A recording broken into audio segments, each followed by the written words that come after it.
اب ایک بات ذہن میں رکھیے کہ آج کل کچھ حضرات اس بات پہ بڑے پریشان ہیں کہ جی طلباء پڑھ کے نکلتے ہیں تو یہ کھائیں گے کہاں سے؟ بھئی جہاں سے انبیاء کھاتے تھے، انبیاء کے ورثاء وہ بھی وہیں سے کھائیں گے۔ دیکھو، رزق پانے کے دو طریقے ہوتے ہیں، ایک ہوتا ہے کسب یعنی ہاتھ سے کام کر کے رزق حاصل کرنا، اور ایک ہوتا ہے تقوی۔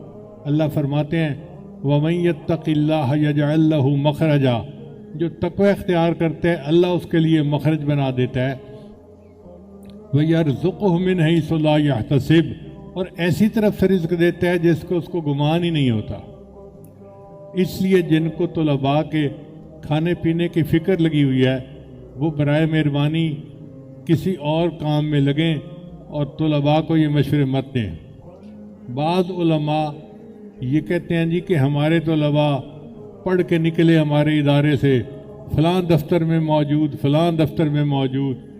بھئی تمہیں تمہاری کامیابی مبارک ہو کہ تمہارے طلباء دفتروں کی زینت بنے، کوئی وزارت فلاں میں، کوئی وزارت فلاں میں۔ ہمیں یہ نہیں چاہیے۔ ہم نبی علیہ السلام کے دین کے وارث ہیں، اور جو دین کا وارث ہے اس کا منصب کچھ اور ہوتا ہے۔ اللہ تعالیٰ قرآن میں فرماتے ہیں وَالرَّبَّانِيُّونَ وَالْأَحْبَارُ بِمَا اسْتُحْفِظُوا مِنْ کِتَابِ اللَّهِ، کہ پیر اور مولوی ان کا منصب ہے کہ یہ دین کے محافظ ہیں۔ جس طرح فوج جغرافیائی سرحد کے محافظ ہوتی ہے، یہ علماء دین کے محافظ ہیں۔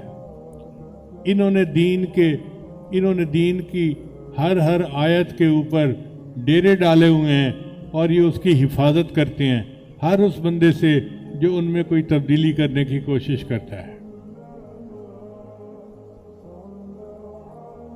ایک جگہ اللہ تعالیٰ فرماتے ہیں وَالَّذِينَ يُمَسِّكُونَ بِالْكِتَابِ، کہ وہ لوگ جو کتاب کے ساتھ جمے رہے ہیں،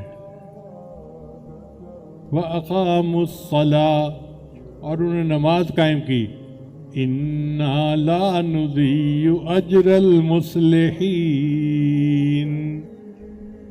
ہم ان مصلحین کے اجر کو ضائع نہیں فرمائیں گے۔ تو اس لیے عزیز طلباء، آپ اپنے رزق کی طرف سے پریشان نہ ہو، اللہ آپ کو رزق عطا فرمائے گا۔